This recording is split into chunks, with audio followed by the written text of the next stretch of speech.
London, 1817. Harrington House's chandeliers spilled warm gold over the ballroom as England's finest spun and laughed under the carved ceiling. Half hidden behind a potted fern, Miss Harriet Donovan observed with cool composure. At 26, she knew how to disappear and still seem perfectly agreeable. "Another season begins," she murmured to herself, adjusting her pale blue evening gown, a colour chosen not for fashion, but for its ability to render her nearly invisible among the vibrant peacocking of the ton. 7 seasons had passed since her debut. 7 years of watching younger women, some barely 18, being courted, proposed to and wed while she remained firmly on the shelf. Not that she hadn't received offers. There had been several. The gambling-addicted son of a baron, 2 merchants' sons seeking entry to higher society, and an elderly viscount whose breath smelled perpetually of pickled herring. Her father, the Earl of Westfield, approached with 2 glasses of champagne, offering one to his daughter. "You look pensive tonight, my dear," Robert Donovan said, his kind eyes crinkling at the corners. Despite his distinguished position, he had always been a gentle soul, more concerned with his daughter's happiness than her status. "Merely observing, father," Harriet replied, accepting the glass. "Lady Catherine's eldest just secured Lord Bentley's son. That makes 3 engagements announced this evening." Her father sighed. "Your mother worries." "Mother always worries," Harriet said with a small smile. "But you needn't concern yourself. I've made peace with my future." "As the companion to your Aunt Philippa?" He frowned. "That was never the life we envisioned for you." "She's not so terrible," Harriet said, though they both knew her eccentric aunt's household in Bath was a place of last resort, the final destination for unmarried nieces with nowhere else to go. Across the room, Harriet's gaze landed on an unfamiliar figure. Tall and imposing, the gentleman stood a head above most others.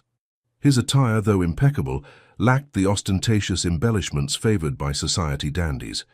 Instead, his power seemed to emanate from within, an effortless authority that commanded attention without demanding it. "Who is that?" she asked her father. The Earl followed her gaze and straightened immediately. "Good heavens, that's Sebastian Goddard, the Duke of Ravenswood. I didn't realize he had returned to London." Ravenswood? Harriet tried to recall what little she knew of the man. "Hasn't he been abroad?" "For years. After his father's death, he retreated to his estates in the north, then to the continent. Some say he was instrumental in several diplomatic negotiations during the war, though he's never sought credit for it. He looks—" Harriet searched for the right word. "Severe. Brilliant man. Frightfully wealthy, even by ducal standards. They say King George himself seeks his counsel on occasion."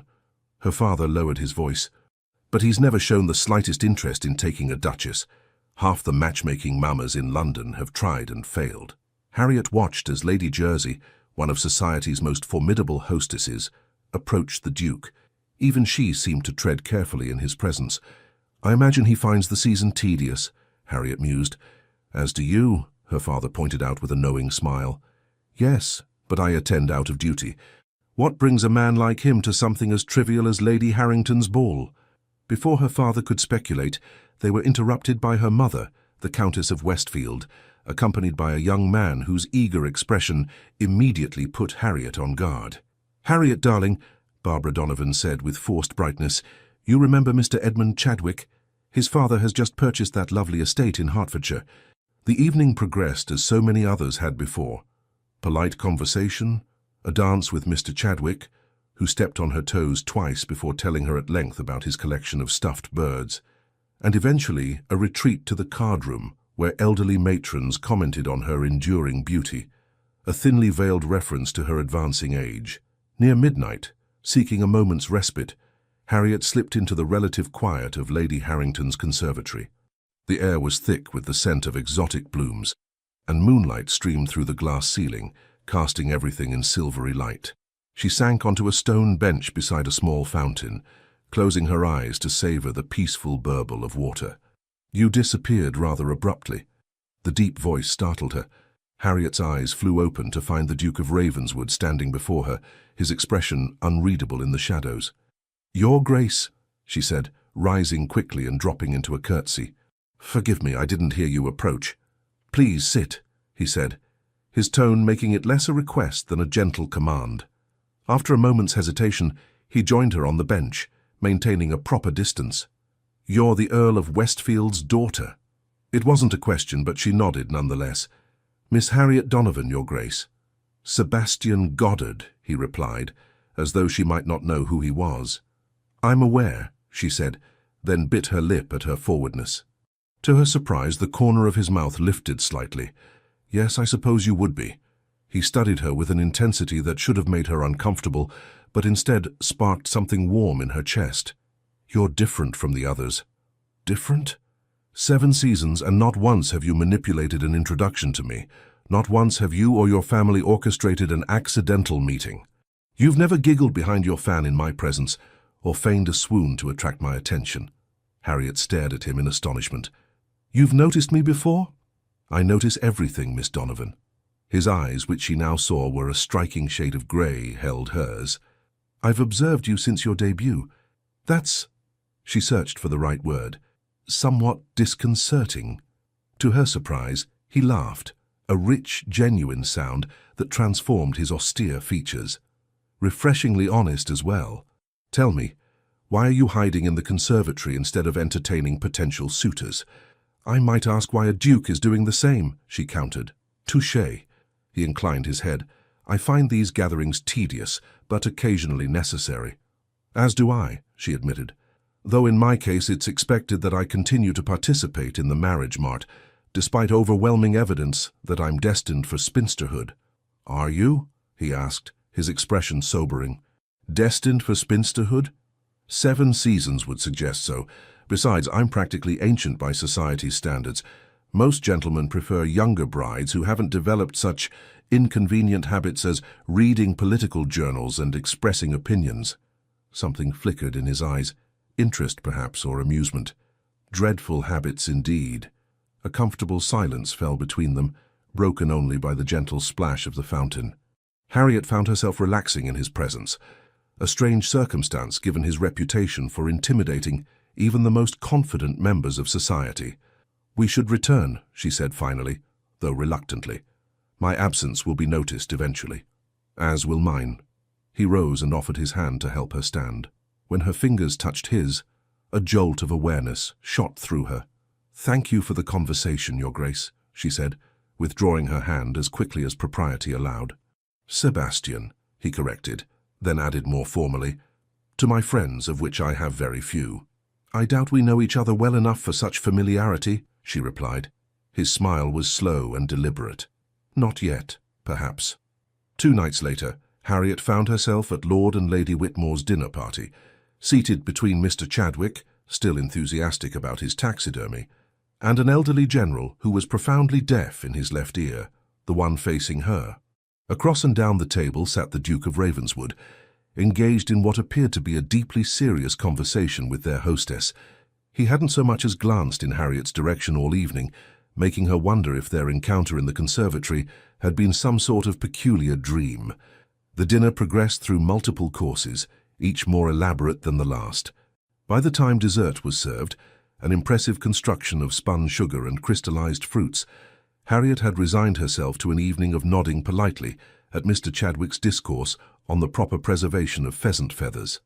Then, during a momentary lull in conversation, the Duke rose to reach for the salt cellar. As he did so, he leaned slightly toward Harriet, and in a voice meant only for her ears, murmured, "Finalement eu à rencontrer," which means "finally I found you" in Portuguese. The foreign words, spoken in a perfect accent, caught her completely by surprise.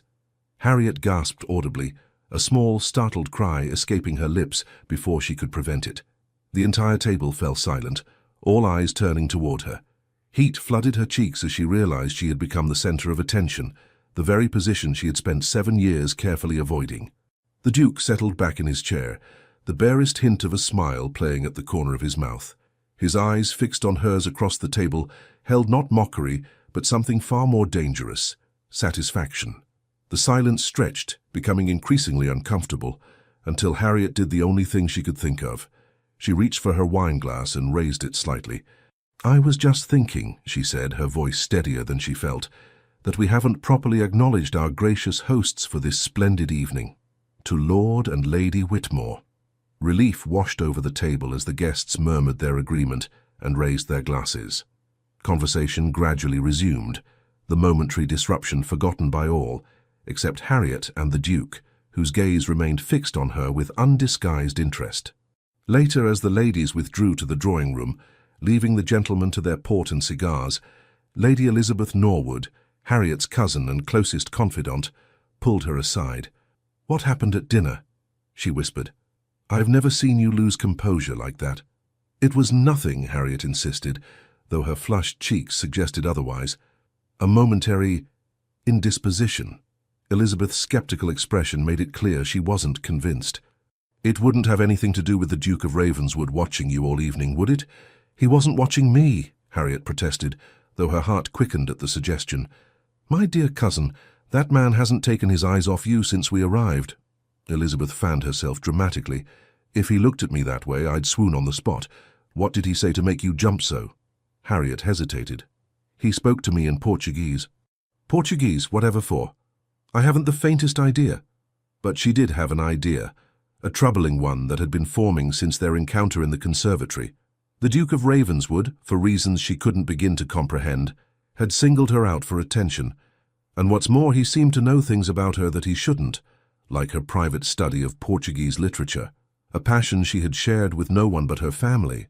When the gentlemen rejoined the ladies, Harriet deliberately positioned herself within a group of chattering young women, making it difficult for anyone to approach her directly. She felt the Duke's presence the moment he entered the room, an awareness that both thrilled and unsettled her. To her relief, he made no attempt to seek her out, instead engaging Lord Whitmore in what appeared to be a serious discussion near the fireplace. Only once did his gaze find hers across the room, and the intensity she found there made her breath catch. As the evening drew to a close, Harriet and her parents prepared to depart. They were in the entrance hall, waiting for their carriage to be brought round, when the Duke appeared at her elbow. "Miss Donovan," he said with a formal bow, "I trust you enjoyed the evening." "It was memorable, Your Grace," she replied carefully. "Indeed." That almost smile again. "I hope I didn't discomfit you at dinner." "Not at all," she lied, "though I admit to curiosity about your choice of language." "Do you? How interesting." His eyes gleamed with something that might have been amusement. "Perhaps next time I'll speak in Italian. I understand you're quite fluent." Before she could respond to this new evidence of his inexplicable knowledge of her, he bowed again and turned to her father. "Westfield, a pleasure as always. I wonder if I might call on you tomorrow. There's a matter I wish to discuss." Harriet's father looked startled but quickly recovered. "Of course, Your Grace. We'd be honored." The Duke's eyes flicked to Harriet once more. "Until tomorrow, then." As their carriage rolled through London's darkened streets, Harriet's mind raced with questions. Why would the Duke of Ravenswood, one of the most powerful men in England, take such an interest in her? What had he meant by, "Finally, I found you"? And most puzzling of all, how did he know about her private scholarly pursuits? "He wishes to call tomorrow," her mother said, breaking the silence. Her tone was carefully neutral, but Harriet could hear the underlying excitement. "How interesting." "Indeed," her father agreed. "Though what business he could have with us, I cannot imagine." But Harriet could imagine, and the possibility both terrified and exhilarated her. For the first time in 7 seasons, she found herself looking forward to the morrow with something other than resignation. The following afternoon found Harriet unusually particular about her appearance. She had changed her gown 3 times, before settling on a simple day dress of deep emerald that complemented her auburn hair. Not that she was trying to impress the Duke, she told herself firmly. She merely wished to present herself with appropriate dignity. "You look lovely, dear," her mother said, entering Harriet's bedchamber, "though I can't recall the last time you wore that particular shade." "It's not too much?" Harriet asked, smoothing the skirt nervously. Her mother smiled knowingly. "Not at all. It brings out the gold in your eyes." Downstairs, they found the Earl in his study, reviewing correspondence. "Your mother tells me you've taken unusual care with your appearance today," he said without looking up. "I always strive to be presentable," Harriet replied primly. Her father's eyes, so like her own, twinkled with amusement. "Of course, it has nothing to do with our expected visitor."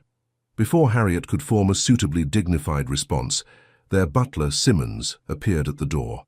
His Grace the Duke of Ravenswood, he announced, with a gravity befitting the visitor's rank. Sebastian Goddard entered the room with the confident bearing of a man accustomed to command. He was dressed impeccably, in a dark blue coat that emphasized the breadth of his shoulders, buff breeches, and polished Hessian boots.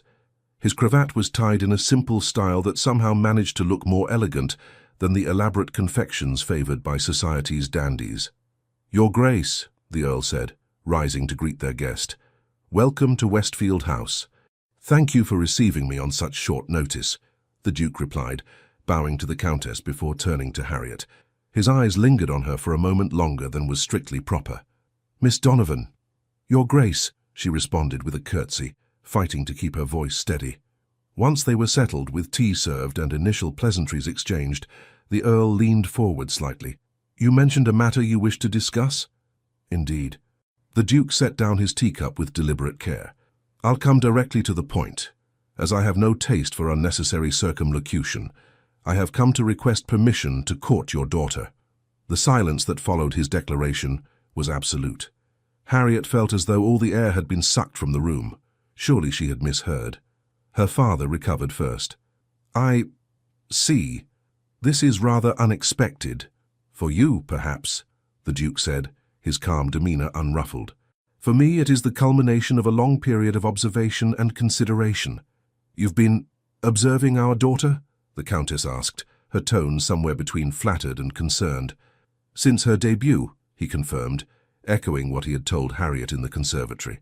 "I found her immediately intriguing, intelligent, composed, and refreshingly genuine in a society that prizes artifice above all else." "But you never approached her," the Earl pointed out. "Not once in 7 seasons. I had obligations that kept me away from London for extended periods," the Duke explained, "and I wish to be certain. Marriage is not a step I take lightly." "Marriage?" Harriet blurted, finding her voice at last. "Your Grace, we've scarcely exchanged 24 sentences." His gaze, when it turned to her, held an intensity that made her breath catch. "Quality of conversation matters more than quantity, Miss Donovan. Besides, I know far more about you than you might imagine."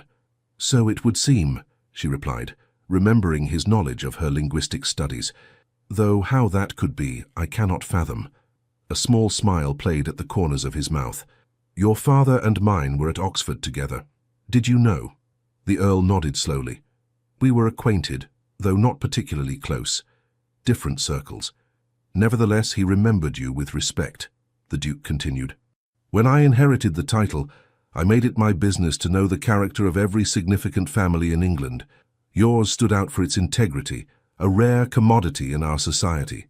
"That explains your knowledge of our family," Harriet said, "but not your specific interest in me." "Doesn't it?" he countered. "A family of substance and principle might be expected to raise a daughter of similar quality. When I observed you at your debut, standing apart, watching the proceedings with intelligent eyes, rather than throwing yourself into the fray, my interest was piqued." "You've been watching me for 7 years," she said slowly, trying to make sense of it. "From a distance." "Not always from a distance," he corrected. "We've been in the same room on numerous occasions. You attended the Millingham's Musicale in 14, where you demonstrated remarkable patience during Lady Caroline's butchering of Mozart. You visit the British Museum on the first Tuesday of each month, where you linger longest in the antiquities section. And you walk in Hyde Park every morning when the weather permits, accompanied only by your lady's maid." Harriet stared at him, unnerved by this catalogue of her movements. "Your Grace, forgive me, but this borders on impropriety," he suggested. "Perhaps, but I assure you my interest has always been honourable." "It's rather unconventional," her father said diplomatically. "I am an unconventional man, my lord." The Duke's tone remained even. "And your daughter, if you'll forgive my presumption, is an unconventional woman. She reads Wollstonecraft and Portuguese poetry. She corresponds with scholars under her father's name because they wouldn't take a woman's intellect seriously. She has rejected multiple offers of marriage because she values her independence and intelligence too much to sacrifice them for security alone." Harriet's parents exchanged startled glances. Even they hadn't known the full extent of her scholarly pursuits. "How could you possibly know all this?" Harriet demanded. a mixture of indignation and fascination coursing through her. For the first time, the Duke appeared slightly uncomfortable. I have resources at my disposal, and an interest in ensuring that my future Duchess would be a woman of substance, as well as breeding. You investigated me, she said flatly. I learned about you, he corrected gently. There's a difference. The Earl cleared his throat.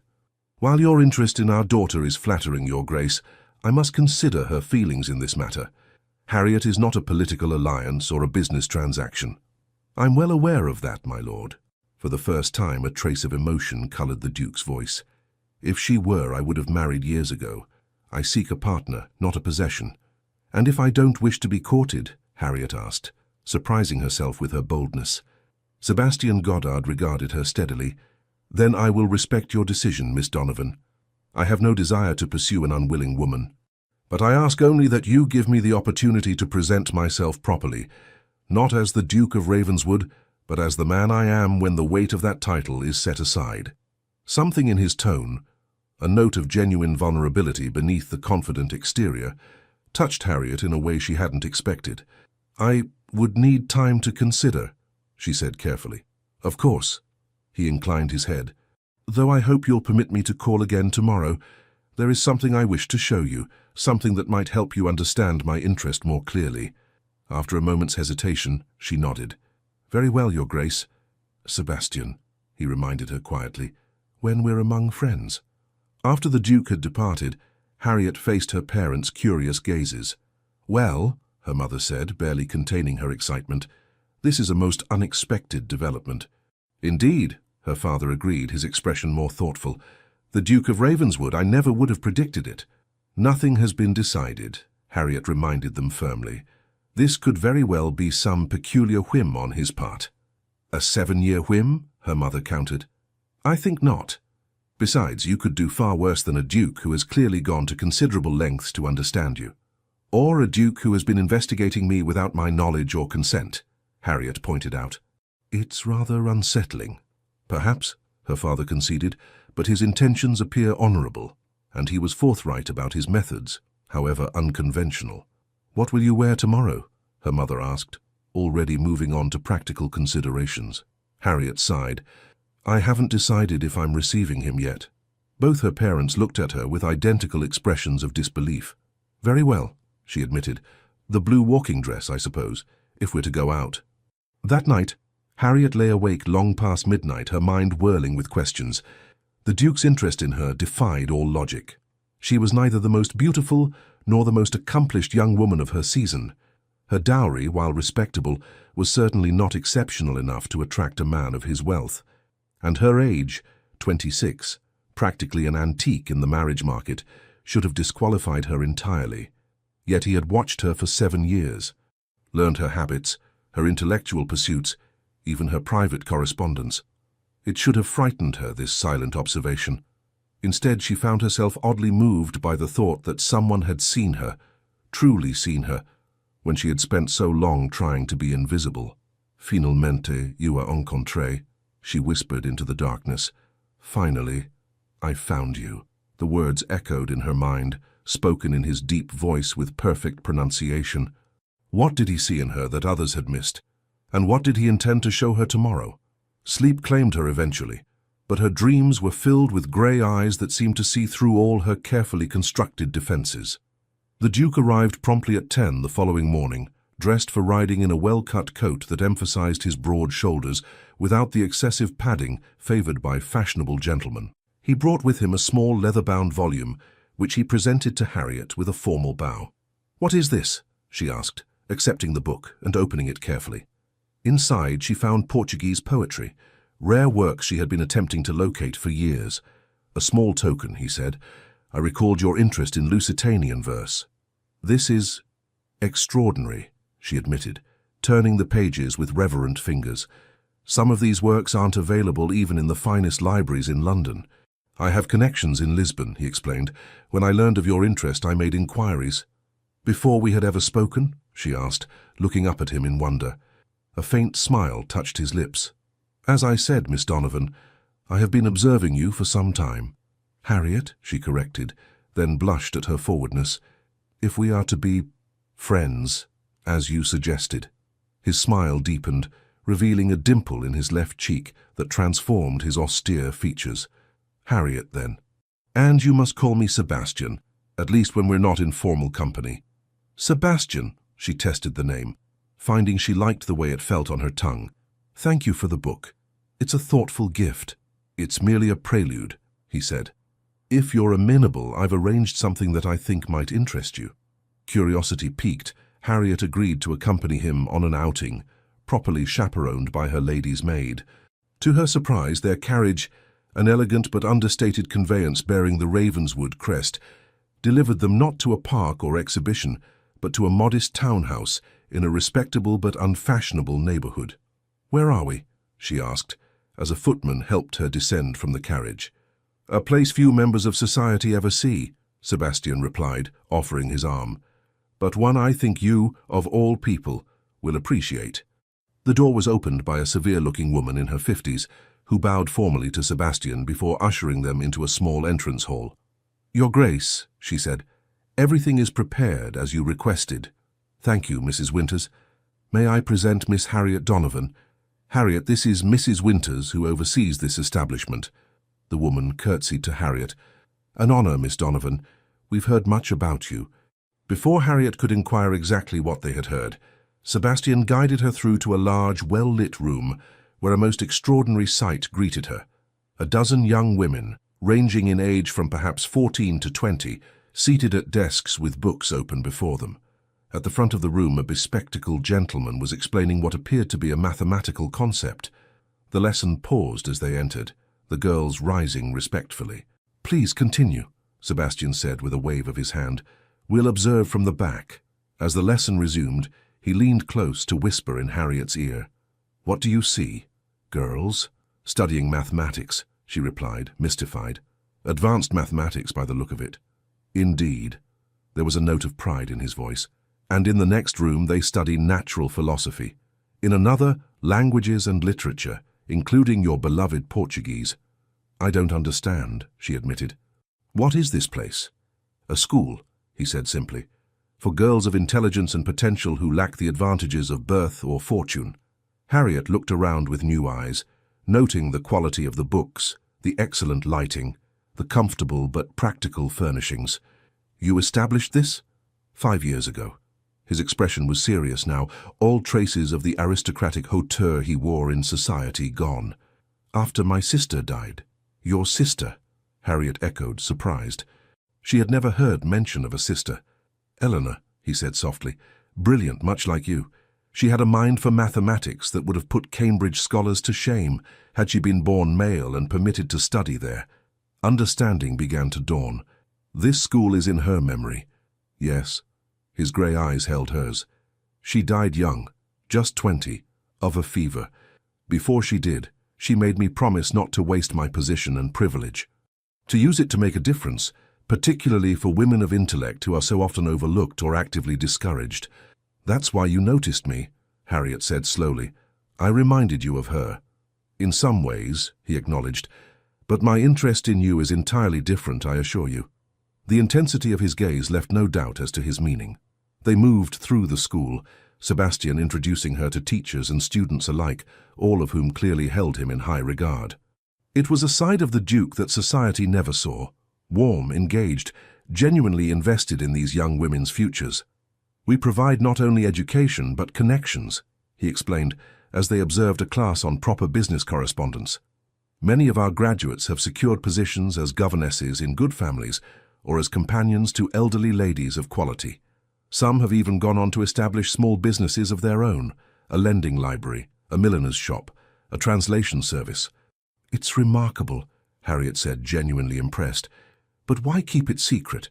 This could serve as an example to others of your station." Sebastian's expression darkened slightly. "Society is not ready to accept women's education so openly, particularly among the lower classes. There are those who would see this as dangerous, a disruption of the natural order. My position protects the school, but only if it remains relatively unknown. And now you've shown it to me," she said, understanding the significance of his trust. "Why?" He led her to a small private sitting room where tea had been laid out. Once they were seated, With her maid positioned discreetly by the door, he leaned forward. "Because I wanted you to understand why I've watched you all these years," he said frankly. "When I saw you at your debut, calm, observant, clearly possessing a mind that society had no real use for, I recognized something of Eleanor in you. But as I learned more, I came to appreciate you for yourself. So your interest began as a project?" Harriet asked, trying to keep the disappointment from her voice. "Another intelligent woman to save from society's limitations?" "No," he said firmly. "My admiration was immediate and personal. But I needed to be sure that you were as I perceived you to be, a woman of substance who would not merely tolerate my unconventional interests, but share them. A potential partner, not just in marriage but in purpose." Harriet considered this, turning the teacup in her hands. "You speak of marriage so easily, yet we scarcely know each other, don't we?" His smile was gentle. "I know that you rise early to read before the house is awake, that you prefer coffee to tea, but drink the latter because your mother disapproves of the former as unladylike, that you keep a journal in which you write not gossip or romantic fantasies, but observations on society, politics, and literature that would rival any published critic." She stared at him, torn between indignation at this invasion of privacy and a strange growing warmth at being so thoroughly seen and understood. "And what do I know of you?" she challenged, "beyond your title and this secret philanthropy?" "A fair question." He set down his cup. "What would you like to know?" "Everything," she said simply. And so he told her of his childhood at Ravenswood Hall, his education at Eton and Oxford, his father's early death that thrust the dukedom upon him at just 24, of diplomatic missions during the war that could never be publicly acknowledged, of his frustration with society's emphasis on appearance over substance, of his determination to use his position for meaningful change rather than mere self-indulgence. "I have never fit comfortably within Tun society," he admitted.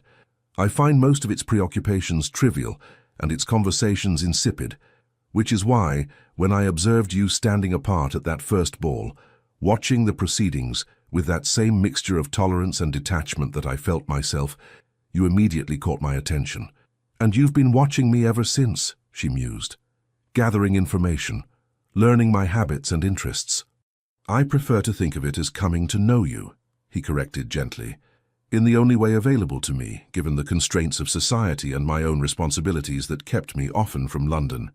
"Why not approach me directly?" she asked, the question that had been burning in her mind since his first declaration. Sebastian looked slightly uncomfortable for the first time. "At first it was because I wasn't certain. Marriage for someone in my position is not merely a personal choice but a political and social one. I needed to be sure." "And later," she pressed. "Later, I was afraid," he admitted, the confession clearly costing him. "Afraid that the woman I had built in my mind, the Harriet Donovan I had come to admire from afar, might not match the reality, that you might be disappointed in me, or I in you, that the connection I imagined might not exist when we actually conversed." His honesty touched her deeply. This powerful man, feared and respected throughout England, admitting to fear of rejection by her, a spinster of 7 seasons whom society had long since dismissed. "And now," she asked softly, "having spoken with me, do you find the reality disappointing?" His eyes, when they met hers, held such warmth that it stole her breath. "Quite the opposite. The reality of you, Harriet Donovan, far exceeds even my most hopeful imaginings." A silence fell between them, charged with possibility. "I still have many questions," she said finally. "Of course, and I promise to answer them all, in time." He hesitated, then reached across to take her hand. The touch, though proper with her gloves and his, sent a tremor through her. "But for now I ask only this. Will you allow me to court you properly, to show you not just who I am but who we might be together?" Harriet looked into his eyes, intelligent, intense, and now vulnerable in a way she would never have expected from the formidable Duke of Ravenswood, and made her decision. "Yes," she said simply, "I would like that very much. Sebastian." His answering smile was like the sun breaking through clouds, transforming his severe features into something breathtaking in its beauty and warmth. As they left the school, returning to the carriage that would take them back to the world of society and its rigid expectations, Harriet felt as though she had stepped into an entirely new life, one where she was not invisible or overlooked, but seen, valued, and perhaps even cherished. "What happens now?" she asked as the carriage rolled through London streets. "Now," Sebastian said, his eyes gleaming with a mixture of satisfaction and anticipation, "we scandalize society by dancing together at Lady Richmond's ball tomorrow night." "Is that wise?" she asked, though the prospect sent a thrill through her. "It will cause talk." "Let them talk," he replied with a dismissive wave. "I've never cared for society's opinion, and I suspect you haven't either. Besides," he added with a hint of mischief that made him look years younger, "I've waited 7 years to dance with you, Harriet Donovan. I don't intend to wait a day longer." Lady Richmond's annual spring ball was the highlight of the London season, an event where reputations were made or broken with a single invitation, or lack thereof. The ballroom was a sea of silk and satin, jewels catching the light of 1,000 candles, as England's elite maneuvered for position and advantage. Harriet entered on her father's arm, her mother following close behind. For the first time in 7 seasons, she felt a flutter of genuine anticipation rather than dutiful resignation. "You look beautiful tonight, my dear," her father murmured, as they paused at the entrance to the ballroom. She had chosen her gown with unusual care, a silk creation in deep sapphire blue that complemented her auburn hair and fair complexion. It was more daring than her usual selections, with an embroidered bodice that emphasized her slender waist and a neckline that, while still entirely proper, was lower than she typically favored. "Thank you, father," she replied, scanning the crowd with greater interest than she had shown in years.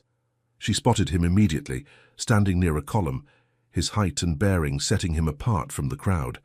Sebastian wore formal evening attire, the severe black and white somehow more striking on him than the colourful finery adorning other gentlemen.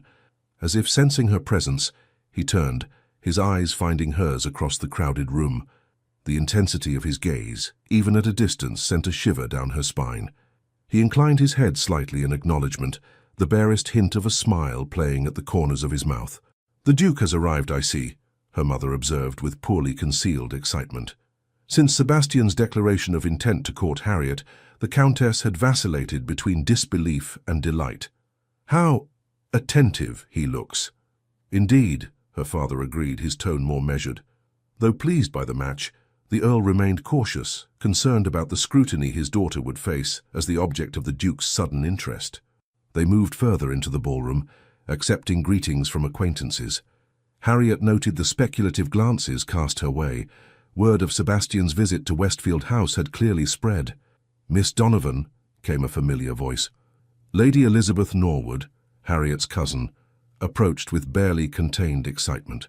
"You must tell me everything at once." "I'm sure I don't know what you mean," Harriet replied primly, though she couldn't suppress a small smile. "Don't play coy," Elizabeth chided, lowering her voice to a whisper. "The Duke of Ravenswood called on your family 2 days ago, and again yesterday.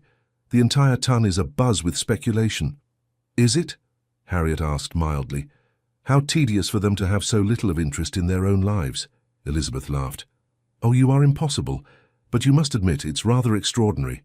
7 seasons without a serious suitor, and suddenly the most eligible bachelor in England appears at your door." "There have been suitors," Harriet corrected, "simply none I cared to encourage." "Until now," Elizabeth observed shrewdly. "You're wearing the sapphire earrings Aunt Barbara saves for special occasions, and that gown is decidedly more flattering than your usual selections." Harriet felt heat rise to her cheeks. "The gown was your recommendation last season, if you recall." "Which you declined to wear until tonight," her cousin pointed out triumphantly. "Admit it, you wish to make an impression." Before Harriet could formulate a suitably dignified response, a hush fell over their immediate vicinity. She turned to find Sebastian approaching, his expression as unreadable as ever to most observers. But Harriet, now attuned to the subtle shifts in his demeanor, noted the warmth in his eyes as they met hers. "Miss Donovan," he said, bowing formally. "You look enchanting this evening." "Your Grace," she replied with a curtsy, aware of the many eyes upon them. "How kind of you to say so." Not kindness, but simple truth. He turned to Elizabeth, who was watching the exchange with undisguised fascination. "Lady Elizabeth, a pleasure to see you again." "Your Grace," Elizabeth managed, dropping into a curtsy. "How unexpected to see you at Lady Richmond's ball. You so rarely attend such functions." "I found I had reason to make an exception this evening," he replied, his gaze returning to Harriet. "Miss Donovan, I believe the next set is about to begin. Might I have the honor?" A collective intake of breath seemed to ripple through the nearby guests. The Duke of Ravenswood, who had famously danced with no one but the occasional foreign princess or daughter of a duke for the past decade, was requesting a set with Miss Harriet Donovan, a spinster of 7 seasons, with no particular claim to beauty or fortune. "I would be delighted, Your Grace," Harriet replied, placing her gloved hand on his proffered arm. As he led her toward the dance floor, she was acutely aware of the stares following them, the whispered comments behind fans and raised hands. "You've caused quite a stir," she murmured, as they took their positions for the quadrille. "Have I?" He seemed genuinely unconcerned. "I merely asked a beautiful woman to dance. Surely that's not so extraordinary." "It is when the gentleman in question is known for avoiding the dance floor as though it were plagued with the pox," she replied with a small smile. He laughed, a rich, genuine sound that drew even more stares. "Perhaps I simply needed the right partner to tempt me." The music began, and Harriet found herself swept into the intricate patterns of the dance. Sebastian moved with unexpected grace for a man of his size, leading her through the steps with confident precision. When their hands met, even through the barrier of gloves, she felt that same jolt of awareness that had surprised her in the conservatory. "You dance beautifully," he said, during a moment when the figures of the dance brought them close together. "As I knew you would." "You seem very certain of many things about me," she observed, for a man who claimed to fear disappointment in the reality. His lips quirked in that almost smile that was becoming increasingly familiar. "Some things one can observe from a distance. The grace with which you move, for instance, the intelligence in your eyes, the gentle firmness with which you declined Lord Hathaway's son when he stepped on your hem and tore it at the Millingham's ball 3 seasons ago." "You saw that?" she asked, surprised. She had forgotten the incident entirely. "I told you, Harriet," he said, his voice dropping to an intimate murmur as they circled each other. "I have been watching you for a very long time." The dance separated them again, but his words lingered, warming her from within despite the impropriety of such open admiration. When the set ended, Sebastian escorted her back to her mother's side, where a small crowd of acquaintances had gathered, clearly hoping to glean some insight into this unexpected development. "Your Grace," Lady Whitmore said, her tone overly bright, "how delightful to see you so engaged in the festivities." "Indeed," he replied non-committally. "Miss Donovan is an excellent partner."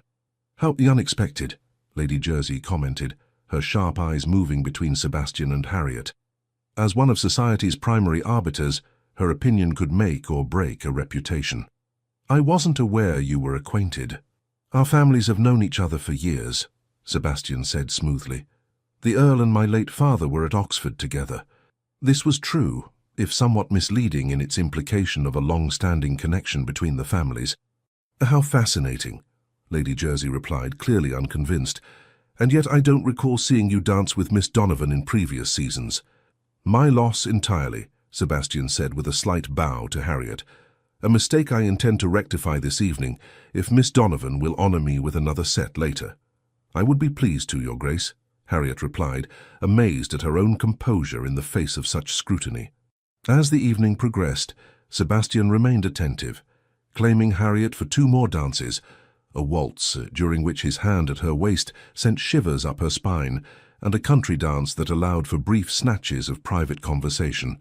Between sets, he brought her refreshments and introduced her to several of his closest associates, treating her with a deference that left no doubt as to his serious intentions. Not everyone viewed the developing relationship with approval. Harriet became aware of whispers following her around the ballroom, speculation about what arts she had employed to capture the interest of England's most eligible bachelor, insinuations that her family must have engineered some form of compromise, and unkind comments about a desperate spinster, clutching at one final chance for matrimony. During a moment when Sebastian had been drawn into conversation with Lord Liverpool, Harriet retreated to a quiet alcove, needing a moment to compose herself. The weight of society's attention after years of comfortable invisibility, was more taxing than she had anticipated. "Miss Donovan," came a familiar voice. "What a spectacle you've made of yourself this evening."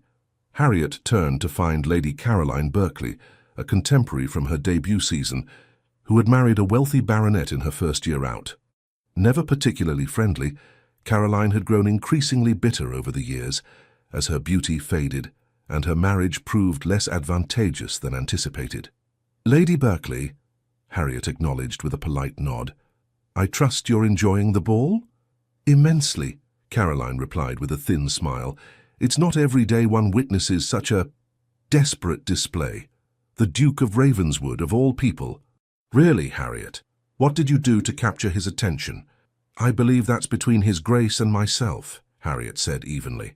Caroline leaned closer, dropping her voice to a venomous whisper. "You do realize he's merely amusing himself. Men of his station often develop peculiar tastes. The challenge of the overlooked spinster, perhaps. But he won't marry you, my dear. He can't possibly." Though the words stung, Harriet maintained her composure. "So how fortunate that I have your expertise on the Duke's intentions to guide me. I had only his direct statements to rely upon." Caroline's eyes narrowed. "You always did think yourself above the rest of us with your books and languages. But a pretty face and a fresh young body will always trump intelligence in a man's eyes, and you, my dear, possess neither." Before Harriet could respond to this cruelty, a deep voice interrupted them. "Lady Berkeley," Sebastian said, his tone glacial, "I trust you're not monopolizing Miss Donovan's attention. I believe we're engaged for the next set." Caroline paled, clearly uncertain how much he had overheard. "Your Grace," she managed, dropping into a curtsy, "I was just reminiscing with Miss Donovan about our debut season, such a long time ago now." "Indeed," he replied coldly, "if you'll excuse us." Taking Harriet's arm, he led her away from the alcove, his expression thunderous. "What did she say to upset you?" he asked once they were out of earshot. "Nothing of consequence," Harriet assured him, though the barbs had struck deeper than she cared to admit. "Merely the predictable reactions of society to anything unexpected." Sebastian's jaw tightened. "I heard enough to guess the rest. She suggested I couldn't possibly have serious intentions toward you." "Something to that effect," Harriet acknowledged. "And do you believe her?" he asked, stopping to face her directly, his grey eyes intense. "I don't know what to believe," she admitted honestly. "This is all so sudden, so unexpected. A week ago, I was resigned to spinsterhood and a future as my aunt's companion. Now the most sought-after bachelor in England claims to have been watching me for years, speaks to me in Portuguese, shows me his secret school, and dances with me 3 times at the most important ball of the season. It's rather a lot to comprehend." His expression softened. "I understand, and I've done you no favors by being so public in my attentions before you've had time to adjust to them privately. For that I apologize." "There's no need," she assured him. "I'm simply unaccustomed to being the center of attention." "Would you prefer we leave?" he asked. "I have no wish to distress you." Harriet considered the offer, tempted by the thought of escaping the curious stares and malicious whispers. But then she recalled Caroline's smug certainty that Sebastian couldn't possibly be serious about someone like her. Something stubborn kindled in her chest. "No," she said firmly, "we will stay, and we will dance again, if you're still willing." A slow smile spread across his face. A full, genuine smile this time, not the restrained, almost smile he usually allowed himself. More than willing. As they took their places for the next set, Harriet felt a curious sense of liberation. Let them stare. Let them whisper. For the first time in her life, she was precisely where she wanted to be with a man who saw her, truly saw her, when everyone else had looked past her for years. The evening continued, a blend of exhilaration and scrutiny that left Harriet both exhausted and strangely energized by the time her father signaled that they should depart. Sebastian escorted them to their carriage, bowing over Harriet's hand with a lingering touch that sent warmth coursing through her. "Until tomorrow," he murmured for her ears alone. "Tomorrow," she echoed, pleasantly surprised. "I thought perhaps a drive in the park, if the weather permits," he suggested. "I find I'm increasingly impatient for your company." The admission, so simply stated, touched her deeply. "I would like that very much." As their carriage rolled away, Harriet caught a final glimpse of him standing on the steps of Lady Richmond's townhouse, his tall figure illuminated by the torches flanking the entrance. He was watching her departure with an intensity that made her heart flutter in a most undignified manner for a woman of 26. "Well," her mother said once they were underway, barely containing her excitement, "that was most promising." The Duke seemed quite attentive, her father agreed, though his tone held a note of caution. "Perhaps too attentive, given how recently you've become acquainted." "We've been acquainted for years, according to him," Harriet pointed out. "Just not conversationally." "Yes, this business of him observing you," her father frowned slightly. "It's rather unusual." "Everything about the situation is unusual," Harriet acknowledged, "but I find I don't mind it as much as I perhaps should." Her mother reached across to pat her hand. "Of course you don't. He's a duke, my dear. And not just any duke. The Duke of Ravenswood, a man of immense wealth and influence." "That's not why I—" Harriet began, then stopped herself. How could she explain that it wasn't Sebastian's title or fortune that intrigued her, but the man himself? The intelligence in his grey eyes, the unexpected warmth of his smile when he allowed it to emerge, the passion with which he spoke of education and purpose, the vulnerability he had revealed in admitting his fears of disappointment. "I know, dear," her mother said, misinterpreting her hesitation. "It's all happening very quickly, but at 26, perhaps quick is best." "Your mother means well," her father said with a gentle smile. "But what matters is your happiness, Harriet. Do you believe the Duke could make you happy?" Harriet considered the question seriously. "I hardly know him," she said finally, "and yet I feel as though he knows me, sees me in a way no one else ever has." "Then I suggest you take the time to know him in return," her father advised. "A courtship, even an expedited one, should allow for that." Over the following weeks, Harriet discovered that there was indeed much more to Sebastian Goddard than the austere, forbidding Duke of Ravenswood that society knew. Their daily drives in the park, always properly chaperoned, but still allowing for private conversation, revealed a man of profound intellect, dry wit, and surprising compassion. He spoke to her of his diplomatic work during the war, not the details which remained state secrets, but the principles that had guided him, a deep belief in justice, a commitment to preventing needless suffering, a vision of an England that lived up to its highest ideals rather than its basest impulses. She told him of her scholarly pursuits, her frustrations with the limitations placed on women, her dreams of meaningful contribution beyond the narrow confines of marriage and motherhood. Rather than dismissing these aspirations, as every other man of her acquaintance would have done, he engaged with them seriously, offering insights and occasionally challenging her assumptions in ways that led to spirited but respectful debates. Their courtship did not go unnoticed or unremarked upon. The Tun buzzed with speculation and gossip. Some, particularly those with unmarried daughters who had hoped to attract the Duke's attention, were openly hostile. Others were merely curious, watching the developing relationship with the avid interest of theatre-goers at a particularly unexpected play. Sebastian, true to his word, paid no attention to society's opinions. He called at Westfield House daily, escorted Harriet to exhibitions and concerts, and danced with her at every ball they attended. His preference for her company was so marked and so exclusive that within a fortnight the question was no longer whether he would offer for her, but when. "You've transformed the most confirmed bachelor in England," Elizabeth remarked during a morning call 3 weeks after Lady Richmond's ball. "The betting books at White's are heavily favouring an announcement before the end of the season." "How vulgar," Harriet replied, though without much heat. She had grown accustomed to being the subject of speculation. "And how presumptuous. His Grace has expressed interest in a courtship, nothing more." Elizabeth gave her a knowing look. "My dear cousin, the man has eyes for no one but you. He declined Lady Harrington's dinner invitation because you weren't included. He endured an entire evening of Lady Jersey's musical protégés screeching through Italian arias because you enjoy music. If that's not a man on the brink of a proposal, I don't know what is." Harriet couldn't deny the evidence of Sebastian's devotion, yet something held her back from fully embracing the possibility of a future as the Duchess of Ravenswood. Perhaps it was the lingering doubt planted by Caroline Berkeley's cruel words, or perhaps it was simply the speed with which her life had transformed from quiet resignation to the center of society's attention. That afternoon, Sebastian arrived for their customary drive with an air of barely suppressed excitement. "I have a proposition," he said once they were settled in his carriage, her maid positioned discreetly opposite them. "My estate in Derbyshire, Ravenswood Hall, is at its most beautiful in early summer. I thought perhaps you and your family might consider visiting for a week or two. Lady Harrington has agreed to act as hostess to ensure all proprieties are observed." "Ravenswood Hall," Harriet echoed, surprised by the invitation. It was a significant step. An invitation to his ancestral home, with her family included, suggested serious intentions indeed. "I would like you to see it," he said, his expression earnest, "to know if you could be happy there." The implication was clear, and Harriet felt her heart quicken. I'll need to consult with my parents, of course." "Of course," he agreed.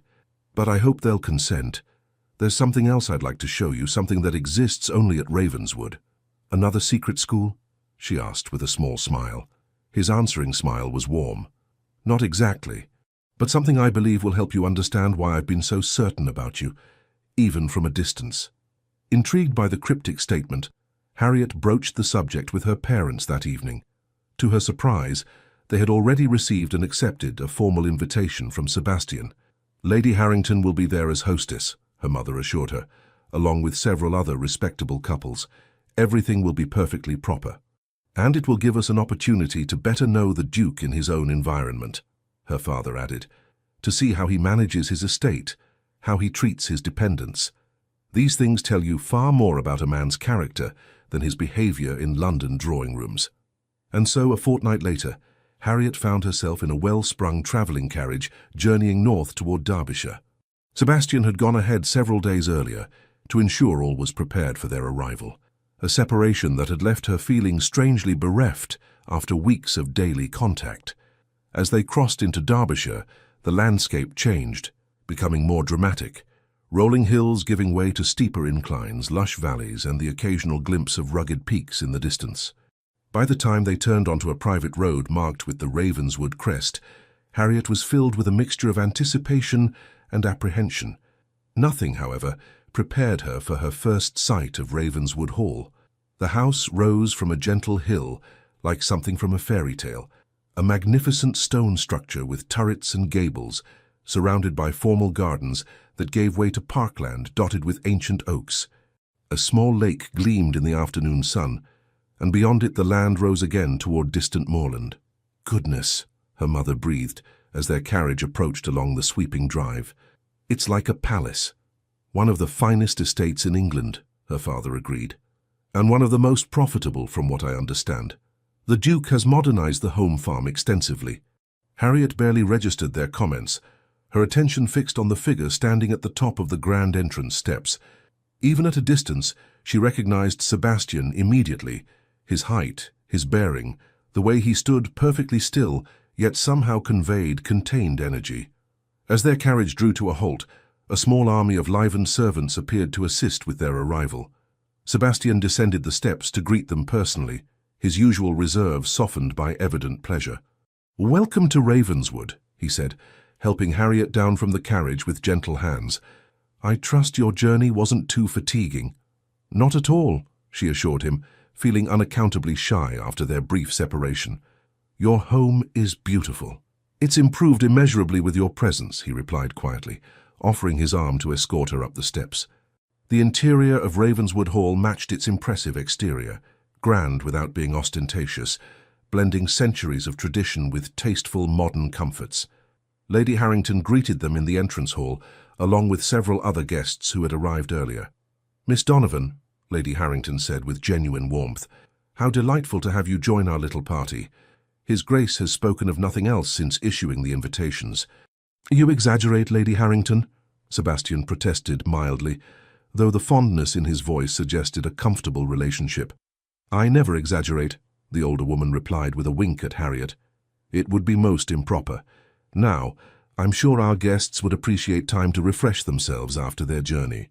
Shall we reconvene for tea in an hour?" Harriet was shown to an elegant suite of rooms in the east wing of the house, with windows overlooking the rose garden and, beyond it, the lake.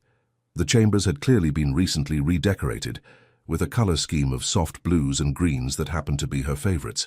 His Grace had the rooms prepared especially, confided the maid assigned to assist her, said they had the best morning light for reading. This thoughtfulness, Sebastian considering her comfort, her preferences, even her reading habits, touched Harriet deeply. It was one thing to observe someone from a distance.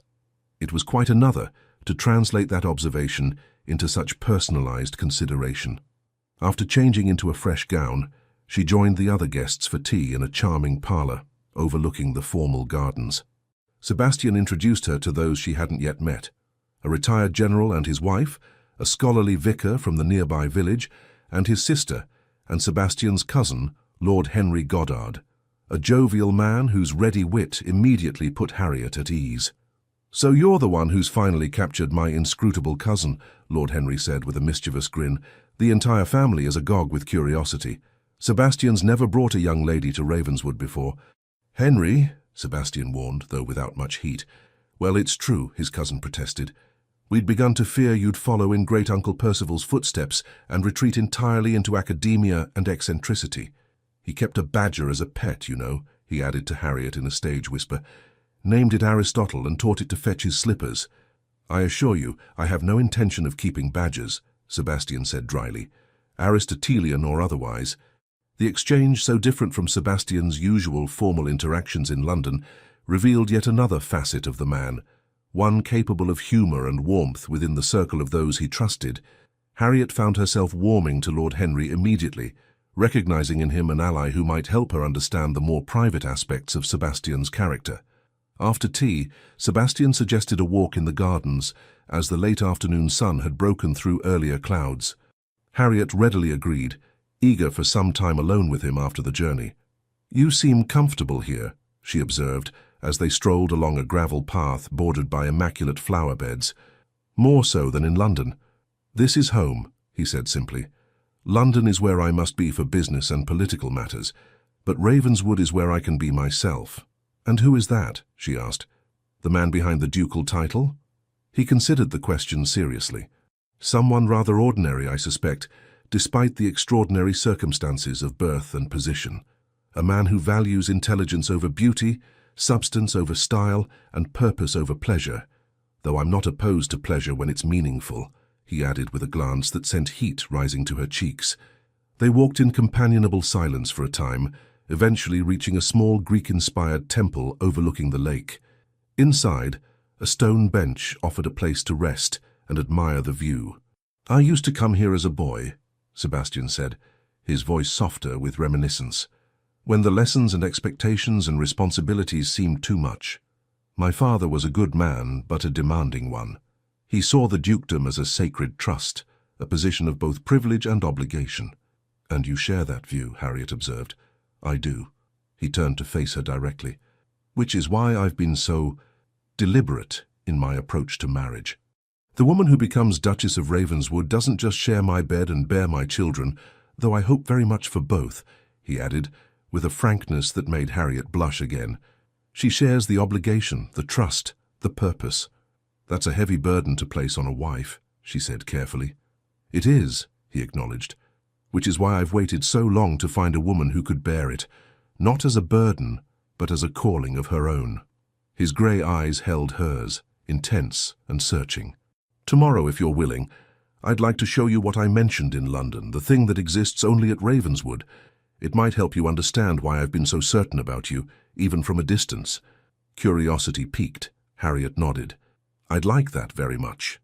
The following morning dawned clear and bright. After breakfast, Sebastian led Harriet to a wing of the house she hadn't yet explored. They climbed a spiral staircase to a tower room with windows on all sides, offering panoramic views of the estate. "This was originally a watchtower," Sebastian explained, producing a key to unlock a heavy oak door. "Built in more turbulent times, my great-grandfather converted it to a more peaceful purpose."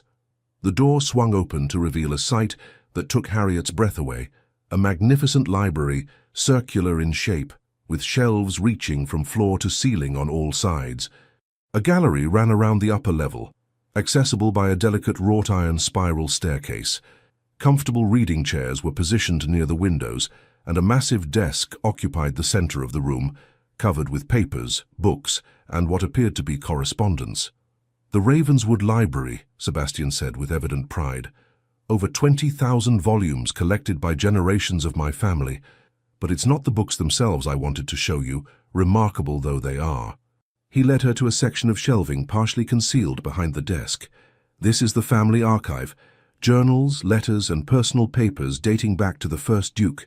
Each Ravenswood heir is encouraged to maintain the tradition of recording not just events, but thoughts, reflections, the inner workings of the mind and heart."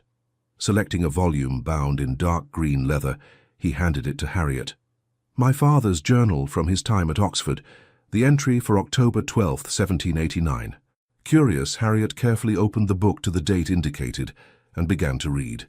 The handwriting was firm and precise, much like Sebastian's own. "Met Robert Donovan today, a serious young man with a keen mind for mathematics. Unlike most of the fops and dandies that populate this place, he seems to genuinely value learning for its own sake. We had a fascinating discussion on Leibniz's calculus that left Hathaway and his crowd completely baffled. I sensed the beginning of a worthwhile acquaintance." "Your father and mine," she said, looking up in surprise. "They really were friends." "More than I initially realized," Sebastian confirmed, selecting another volume. "This is from 2 years later." This entry described a punting expedition on the river, during which her father had eloquently defended the radical notion that women were intellectually equal to men, a position that had nearly led to a fistfight with a particularly conservative fellow student. Donovan insists that his future daughters, should he be blessed with any, will receive the same education as any sons, the journal recorded. "A progressive view that I find myself increasingly sympathetic to, despite my traditional upbringing."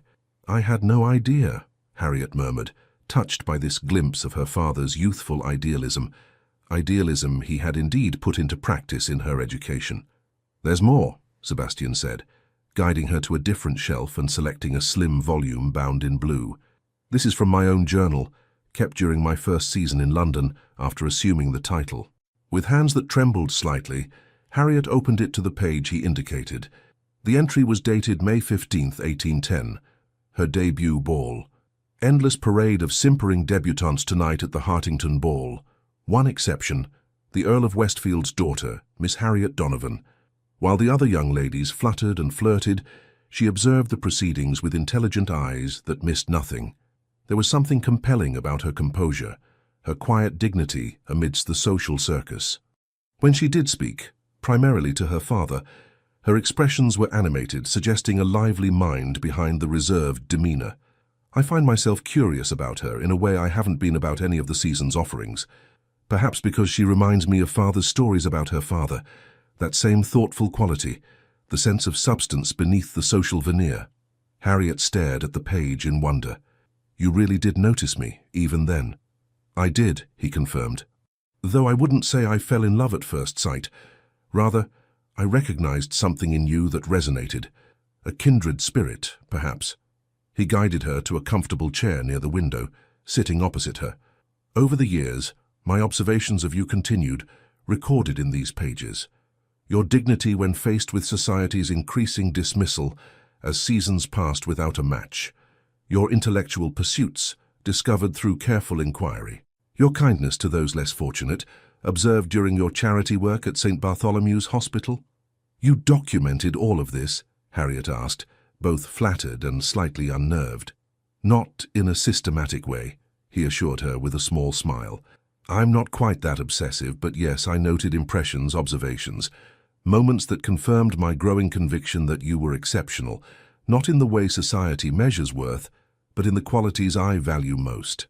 He hesitated, then selected one final volume, newer than the others, its leather binding still fresh. "This is from earlier this year, shortly before I determined to approach you directly." The entry was dated February 3rd, 1817. 7 years of observation, and still she intrigues me. Today at the British Museum, I watched Miss Donovan examine a newly arrived Egyptian artifact with such focused attention that the curator, thinking her a serious scholar rather than a society lady seeking entertainment, engaged her in detailed discussion about its provenance and significance. Her questions were insightful, her knowledge impressive. The curator never realized his error, so naturally did she inhabit the role of intellectual equal. And yet society sees only a spinster past her prime, a failure of the marriage market. Their blindness is my fortune, for it has left her unclaimed long enough for me to be certain. I am no longer concerned with political alliances or the expectations of the ton. At 31, I find myself longing for a partner of the mind as well as the heart. Harriet Donovan, with her quiet intelligence and hidden depths, increasingly seems the only possible choice. The question remains whether she would accept such an unconventional courtship from a man she knows only as the forbidding Duke of Ravenswood. Perhaps it's time to discover if the woman I've come to admire from afar could care for the man I truly am. Silence fell as Harriet finished reading, her heart full with the realization of how long and how deeply Sebastian had been considering her.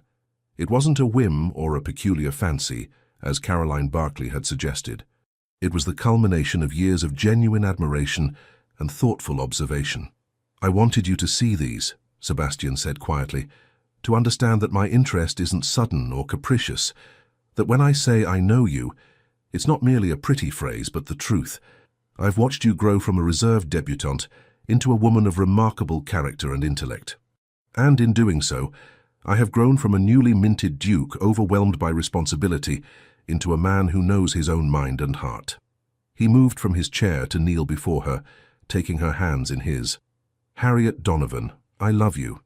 Not the idealized version I created in my mind over years of distant observation, but the real woman I've come to know these past weeks. Your wit, your intelligence, your compassion, your quiet strength. I would be honored if you would consent to be my wife, my duchess, my partner in all things."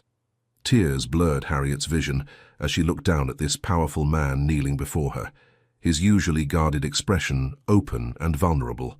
For a woman who had resigned herself to spinsterhood, who had watched friend after friend marry while she remained alone, who had begun to believe that no man would ever truly see and value her for herself, the moment seemed almost dreamlike in its perfection. "Sebastian," she said softly, his name a caress on her lips, "you know so much about me, and yet there's one thing you couldn't have observed from a distance." "What's that?" he asked, his grip on her hands tightening slightly. "That I have fallen completely, irrevocably in love with you," she confessed. "Not the Duke of Ravenswood that society knows, but the man you've allowed me to discover these past weeks. The man who builds schools for disadvantaged girls, who speaks Portuguese to surprise me, who remembers which books I linger over in the museum. Yes, Sebastian, yes, I will marry you." His face transformed with joy, years seeming to fall away, as he rose to pull her gently to her feet and into his arms. Their first kiss was tender, a sweet promise of deeper passion to come, but restrained by the respect he had always shown her. When they parted, both slightly breathless, Sebastian rested his forehead against hers. "Finalmente you a encontré," he murmured. "Finally I found you," she translated, smiling up at him. "But I think perhaps we found each other." The news of the engagement between His Grace, the Duke of Ravenswood, and Miss Harriet Donovan, daughter of the Earl of Westfield, was announced in the Morning Post the following week, setting London society abuzz with speculation and, in some quarters, consternation. That the most eligible bachelor in England had chosen a spinster of 7 seasons, a woman of unremarkable beauty and modest fortune, defied all conventional wisdom. "They're saying it won't last 6 months," Elizabeth reported during a visit to Westfield House, where Harriet had returned to prepare for the wedding. "That he'll tire of you once the novelty of an intelligent wife wears off, or that you've somehow tricked him, though no one can quite agree on how." "How flattering," Harriet remarked dryly, adjusting a piece of lace on the wedding gown being fitted by a seamstress. "And do you believe them?" "Of course not," her cousin replied indignantly. "Anyone who's seen the way he looks at you knows it's genuine, like you're the most fascinating creature he's ever encountered." "That's how he makes me feel," Harriet admitted softly, "as though everything about me, even the parts society deems undesirable in a woman, is precious to him." The wedding preparations proceeded with remarkable efficiency, guided by Sebastian's clear preference for a swift ceremony rather than a protracted engagement. The wedding itself would be held at Westminster Abbey, a privilege of Sebastian's rank that he insisted on exercising despite his usual dislike of ostentation. "If I must endure society's scrutiny," he told Harriet during one of his daily visits, I prefer to do so in a manner that leaves no doubt about the significance I attach to our union. You will enter the Abbey as Miss Donovan and emerge as the Duchess of Ravenswood with all the respect and deference that title commands." "I care nothing for the title," she assured him, touched by his protectiveness. "Only for the man who bears it." "Nevertheless," he said firmly, "I won't have anyone, from the highest peer to the lowest maid, doubting for a moment that you are my chosen Duchess, my equal in every way." The day of the wedding dawned clear and bright, as though even the notoriously fickle English weather recognized the significance of the occasion. Westminster Abbey was filled to capacity with peers of the realm, foreign dignitaries, and members of society who had secured invitations more from curiosity than genuine goodwill toward the couple. Harriet, waiting in a side chapel with her father, felt surprisingly calm. Her gown of ivory silk and Flemish lace was the most beautiful garment she had ever worn, designed by the finest modiste in London under the Countess's enthusiastic supervision. Her veil, secured with a diamond tiara that had belonged to Sebastian's mother, framed her face in a cloud of delicate tulle. "You look beautiful, my dear," the Earl said, his voice thick with emotion. "Far lovelier than any of those giggling debutantes who pitied you these past seasons." "Thank you, father," she replied, squeezing his hand, "for everything, for raising me to value my mind, for never forcing me to marry simply for security, for believing I deserved more." "You deserved everything," he said simply, "and remarkably it seems you've found it." The music swelled, signaling the beginning of the ceremony. As Harriet processed down the long aisle on her father's arm, she was aware of the hundreds of eyes upon her, the whispered comments, the speculative glances, but all faded to insignificance as her gaze found Sebastian waiting at the altar. He stood tall and straight, resplendent in formal attire that emphasized his impressive physique. But it was his expression that caught and held her attention, a look of such naked adoration, such undisguised joy, that it transformed his usually severe features into something almost boyish in its openness. The ceremony itself passed in a blur of solemn words, meaningful vows, and the warm pressure of Sebastian's hand holding hers. When the Archbishop pronounced them husband and wife, and Sebastian lifted her veil to claim his first kiss as her husband, Harriet felt a sense of rightness, of homecoming, that transcended the grandeur of their surroundings. The wedding breakfast that followed at Ravenswood House, the family's London residence, was a sumptuous affair attended by the most elite members of society. Harriet, now officially Her Grace the Duchess of Ravenswood, received congratulations with a composure that belied her inner amazement at the transformation of her circumstances. "You're doing splendidly," Sebastian murmured during a brief moment alone. "Every inch the Duchess." "I'm merely following your example," she replied with a small smile, maintaining dignity in the face of society's curiosity. "Not for much longer," he promised, his eyes darkening with an intensity that sent a shiver of anticipation through her. "Once the last guest departs, we'll be free to begin our life together properly." That life began in earnest later that evening, when their carriage crossed the threshold of Ravenswood Hall, after a journey made in companionable conversation, punctuated by increasingly intimate touches and glances. Sebastian had insisted on returning to his ancestral home rather than remaining in London for their wedding night, preferring privacy and personal significance over convention. As the carriage rolled to a stop before the grand entrance, Sebastian turned to Harriet with an expression that mingled tenderness with unmistakable desire. "Welcome home, Duchess," he said softly, raising her hand to his lips. "Thank you, Duke," she replied with a smile that held equal measures of affection and nervous anticipation. The staff had been instructed to remain minimal and discreet. Only the butler greeted them at the door, informing them that a light supper had been laid in the Duchess's chambers and that the house was otherwise secured for the night. Sebastian dismissed him with thanks, then turned to Harriet with a question in his eyes. "May I?" he asked, gesturing toward her. Understanding his intent, she nodded, her breath catching as he swept her into his arms with surprising ease. Carrying her across the threshold and up the grand staircase, Sebastian spoke quietly, intimately. "I've imagined this moment more times than I care to admit," he confessed. "Bringing you home as my wife, my Duchess, my heart's companion." "And does the reality match your imagination?" she asked, her arms around his neck, her face close to his. "It exceeds it," he replied simply, "as you always have." The Duchess's chambers, Her chambers now had been transformed with flowers, candles, and subtle touches that spoke of careful planning.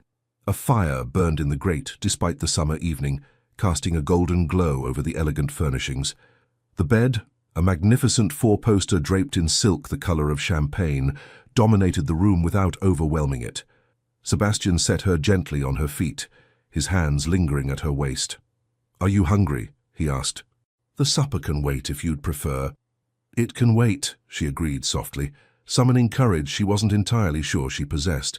Though educated in the basic facts of marital relations, Harriet was acutely aware of her inexperience compared to Sebastian's presumed knowledge. As if sensing her thoughts, he took her hands in his. "We have all night," he assured her. "All our lives, in fact. There's no rush, no expectations beyond what feels right to both of us." The tenderness in his voice eased her nerves somewhat. "I want this," she said honestly. I've never—" "I know," he said, raising a hand to cup her cheek, "and I'm honored to be the one to show you. But you must promise to tell me if anything is uncomfortable or unwelcome. Our marriage will be built on honesty in all things, including this." His consideration, his patience, melted the last of Harriet's apprehension. Rising on tiptoe, she initiated a kiss that began gently but quickly deepened, as Sebastian responded with carefully restrained passion. What followed was a slow, sweet discovery of each other. Sebastian helped her out of her traveling dress with reverent hands, his breath catching audibly when she stood before him in only her thin chemise. In turn, she helped remove his coat and waistcoat, her fingers trembling slightly as they encountered the warm solidity of his chest through his shirt. "You're beautiful," he murmured, his grey eyes dark with desire as he drew her toward the bed. "More beautiful than I ever imagined." "As are you," she replied truthfully, amazed by the strength and grace of his form as he shed the last of his clothing. Their first joining was careful, tender, Sebastian mindful of her innocence and determined to ensure her pleasure before his own. He whispered endearments in both English and Portuguese as he guided her through the initial discomfort into a realm of sensation she had never imagined possible. Afterwards, lying in his arms with her head pillowed on his chest, Harriet felt a sense of completeness, of rightness, that transcended the physical act they had shared. "Happy?" Sebastian asked, pressing a kiss to her forehead. "Extraordinarily so," she confirmed, tilting her face up for a proper kiss. "Is it always like this?" His laugh was low and warm against her skin. "No," he said honestly. "This is exceptional, but I believe it will only improve as we learn each other more thoroughly." "A scientific approach," she teased. "Observation, experimentation, refinement of technique." "Precisely," he agreed, rolling her beneath him with playful intent. "And I've always been a dedicated scholar." The following weeks were a honeymoon in the truest sense, a time of discovery, of establishing patterns and preferences, of learning to live together as husband and wife. Sebastian introduced Harriet to every aspect of the estate, from the home farm, where he had implemented progressive agricultural methods, to the village school, where he had quietly funded improvements to education for both boys and girls. "I want you to feel this is truly your home," he explained as they rode across the estate one morning. "Not just as my wife, but as the Duchess of Ravenswood in your own right. These people, this land, they're your responsibility now as much as mine." "It's a little overwhelming," she admitted, "the scope of it all." "Which is why we approach it together," he replied. "Your intelligence, your compassion, your fresh perspective, they're exactly what Ravenswood needs, what I need." As summer gave way to autumn, they established a rhythm to their life together. Mornings were spent on estate business, with Harriet gradually assuming responsibilities that suited her skills and interests. She took particular interest in the village school and in establishing a lending library for tenant families, while Sebastian focused on agricultural improvements and broader political matters that occasionally required correspondence with London. Afternoons often found them in the Tower Library, reading or working on separate projects, but sharing the comfortable silence of two people entirely at ease in each other's presence. Sometimes Sebastian would read aloud from Portuguese poetry, his deep voice bringing the words to life in a way that made Harriet fall in love with him all over again.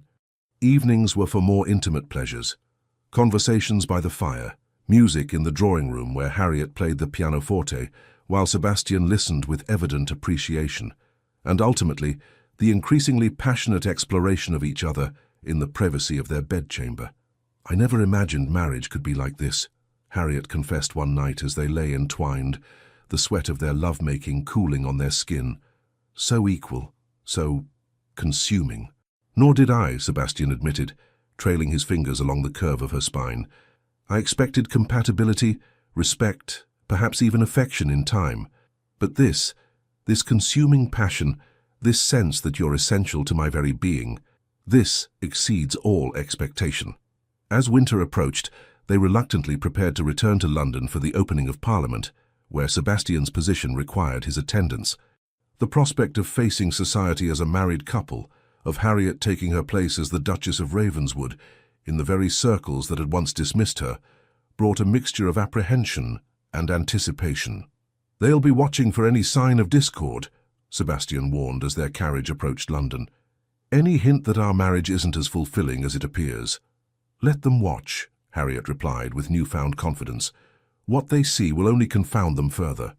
Their arrival in the capital caused the stir Sebastian had predicted. Invitations flooded Ravenswood House as hostesses vied for the honor of presenting the new Duchess to society. With Sebastian's guidance, Harriet selected those events that would establish her position without overwhelming her with superficial socializing. Her first appearance as Duchess was at a formal dinner hosted by the Prime Minister, a deliberate choice that placed her immediately in the highest echelon of society. Dressed in a gown of deep burgundy velvet that complemented her auburn hair and fair complexion, with the Ravenswood diamonds at her throat and ears, Harriet entered the dining room on Sebastian's arm with a composure that belied her inner nervousness. "Her Grace, the Duchess of Ravenswood," the butler announced, and all conversation ceased as heads turned to observe her entrance. Sebastian's hand tightened reassuringly on hers.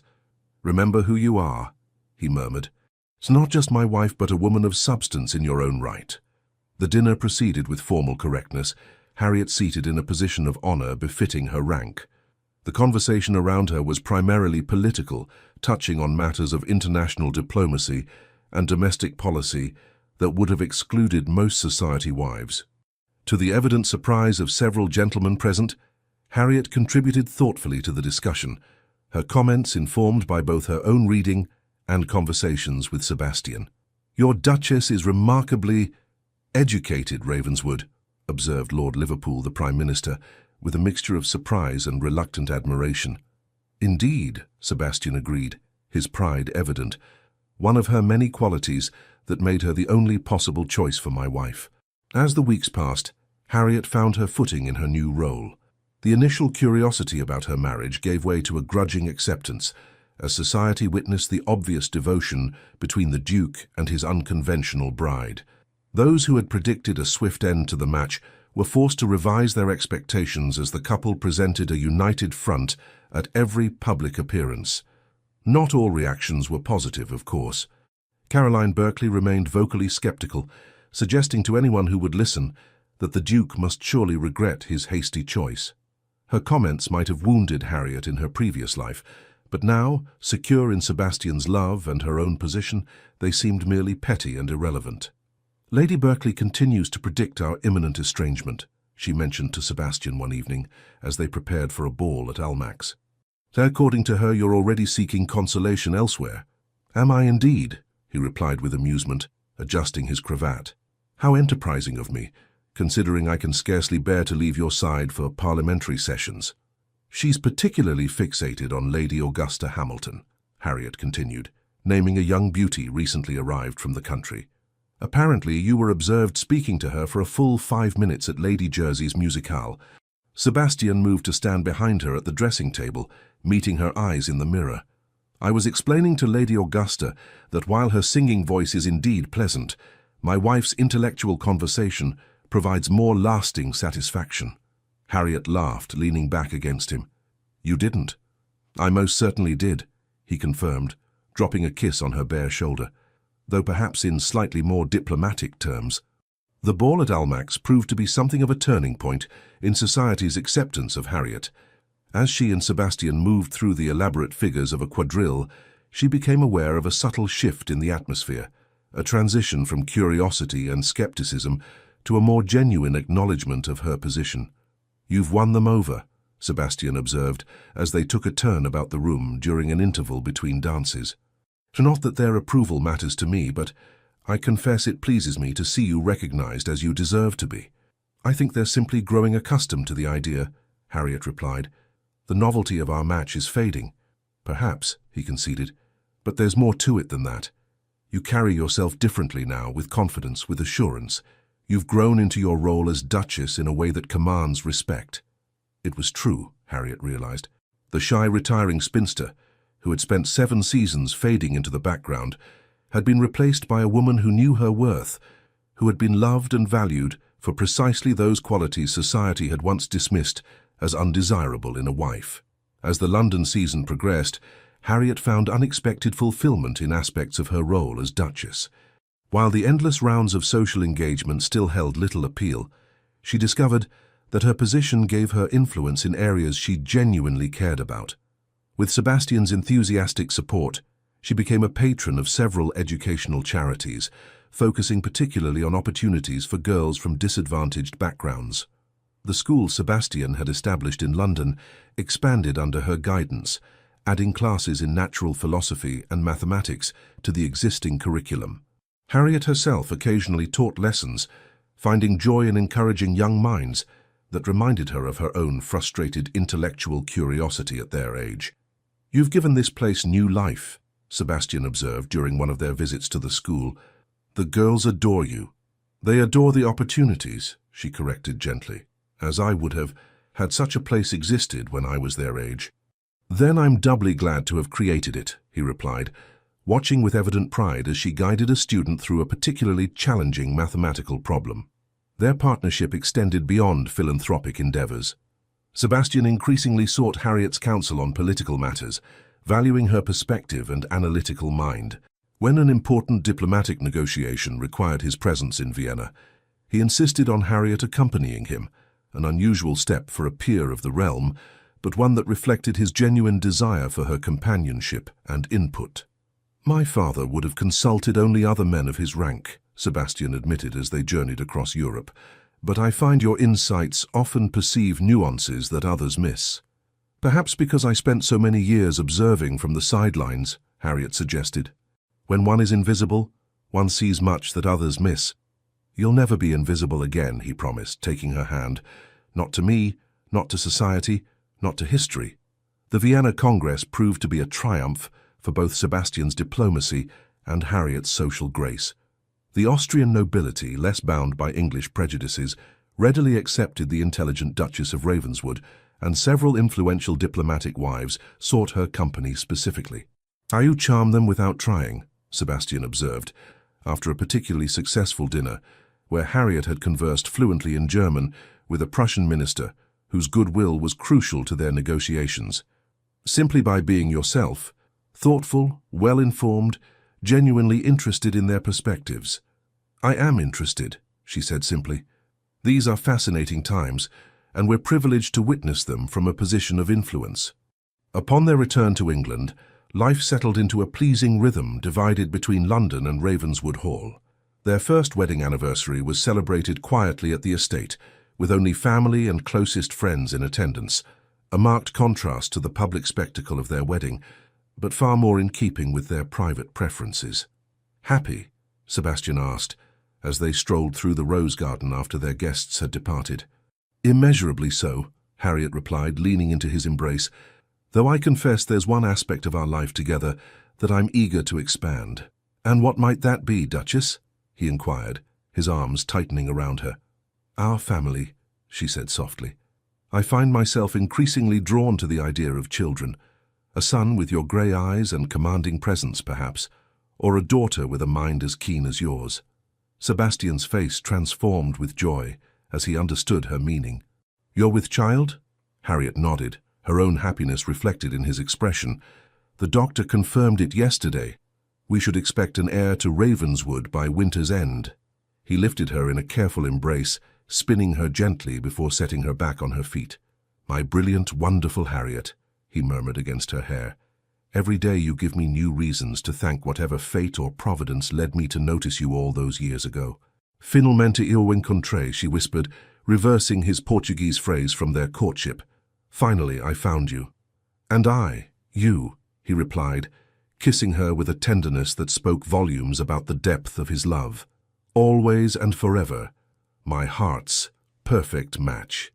The news of the Duchess's condition spread quickly through society, adding final legitimacy to a marriage that had begun with such widespread skepticism. Even Caroline Berkeley was forced to acknowledge that the Duke appeared genuinely delighted by the prospect of fatherhood, his attentiveness to his wife increasing rather than diminishing as her pregnancy progressed. By the time their son was born, a healthy, robust boy with his father's grey eyes and his mother's determined expression, the story of their unconventional courtship had become something of a romantic legend. The spinster who had watched 7 seasons of debutantes marry before capturing the heart of England's most elusive duke was now firmly established as one of the most respected and admired women in society. "He has your chin," Sebastian observed as they sat together by the nursery fire, watching their infant son sleep peacefully in his cradle. "And I suspect your stubborn nature." "Heaven help us if he has yours," Harriet replied with a fond smile. "One utterly determined Goddard in the family is quite enough. Says the woman who refused 3 proposals before accepting mine," he teased, drawing her closer to his side. "I was waiting for the right one," she said simply. "As were you." Sebastian pressed a kiss to her temple, and found her against all odds and expectations, the woman who saw beyond the Duke to the man beneath, the woman who matched me in mind and heart, the woman who watched others marry for 7 long years, Harriet mused, until the most powerful Duke in England whispered, "I found you," and changed everything. "Not everything," he corrected gently. "You were always extraordinary, Harriet. I merely had the good fortune to recognize it when others failed to see past convention." As their son stirred and began to fuss, Sebastian lifted him carefully from the cradle, cradling him with a tenderness that melted Harriet's heart anew. Watching them together, the powerful Duke and the tiny heir already forming a bond that would shape the future of Ravenswood, she reflected on the strange, wonderful journey that had brought her here, from wallflower to duchess, from resigned spinster to beloved wife, from observer of others' happiness to creator of her own. "What are you thinking?" Sebastian asked, noting her contemplative expression. "That some things are worth waiting 7 seasons for," she replied with a smile that conveyed all the love and contentment in her heart. "That sometimes the most powerful love stories begin with a whisper rather than a shout." "Finalmente eu a encontrei," he murmured, echoing the words that had begun their journey together. "And I found you," she replied, joining him to complete their family circle, "for always and forever."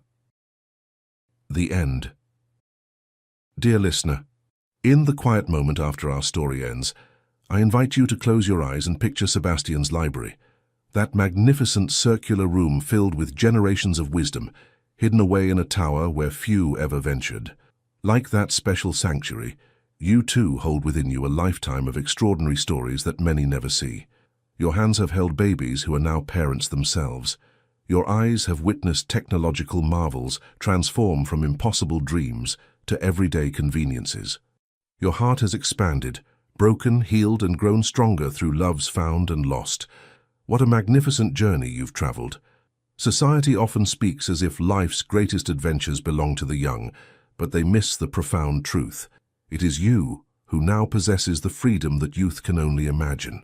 You've earned the liberty to speak your mind without apology, to wear what brings you comfort, to befriend whom you choose, and to spend your precious time exactly as you wish. When Harriet heard those Portuguese words, she discovered someone had been seeing her all along. But you don't need a duke to recognize your worth. The wisdom in your soul and the stories in your heart are treasures beyond measure, waiting for you to acknowledge them yourself. Tonight, as you settle into rest, remember this: the most beautiful quality you possess is not one that diminishes with time but grows more luminous, your authenticity. You have earned the right to be unapologetically yourself. What freedom, what power! Sleep will come easier when you recognize that tomorrow isn't a burden to carry, but a gift to unwrap at your own pace. The dawn brings not obligations, but opportunities to share your unique light with a world that needs exactly what only you can give. your perspective, your kindness, your particular way of seeing beauty where others might miss it. You're not just surviving each day. You are a living library of experience, a testament to resilience, a masterpiece still being painted with each sunrise. Rest peacefully in that knowledge tonight. With all our gratitude, Legends of the Fall team. Thank you so much for staying with us until the very end. We hope this story warmed your heart, stirred your soul, and reminded you that love, true, deep, soul-seeing love, can arrive when you least expect it. If you felt moved, please like this video, leave a comment and share it with someone you care about. And most importantly, subscribe to our channel to stay with us on this beautiful journey. Your support means everything to us. It helps us stay inspired to bring you more stories filled with love, redemption, and soul-stirring twists. At the end of this video, you'll see a suggestion for another one of our original tales. Click it and be surprised by another emotional and unforgettable story. Thank you for being here, the Legends of the Fall team.